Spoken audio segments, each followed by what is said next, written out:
நாம இப்படி கொள்கையோடு செயல்பட்டுக்கிட்டு இருக்கிறோம். ஆனா ஒரு கொள்கையற்ற கூட்டமா, வன்மத்தை அவதூறுகளை பரப்புற கூட்டமா இன்னைக்கு ஒரு கூட்டம் உருவெடுத்திருக்கு.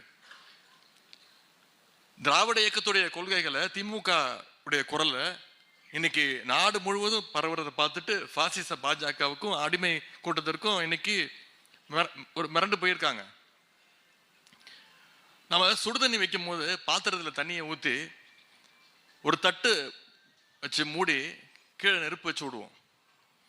கீழே இருக்கிற அந்த நெருப்புனால அந்த சூடு ஏறி பாத்திரத்தில் இருக்கக்கூடிய தண்ணி கொதிக்க ஆரம்பிச்சிடும். அப்ப பாத்திரத்தை மூடி இருக்கக்கூடிய மேல இருக்கக்கூடிய அந்த தட்டு மெதுவா ஆட ஆரம்பிச்சிடும். அது மாதிரி இன்னைக்கு இந்தியாவுடைய தென்கோடியில் இருக்கக்கூடிய தமிழ்நாட்டிலிருந்து நாம் வைக்கக்கூடிய பத்த வைக்கின்ற அந்த திராவிட சூடு இன்னைக்கு ஒட்டுமொத்த நாட்டையும் டெல்லியையும் ஆட வச்சிருக்கு.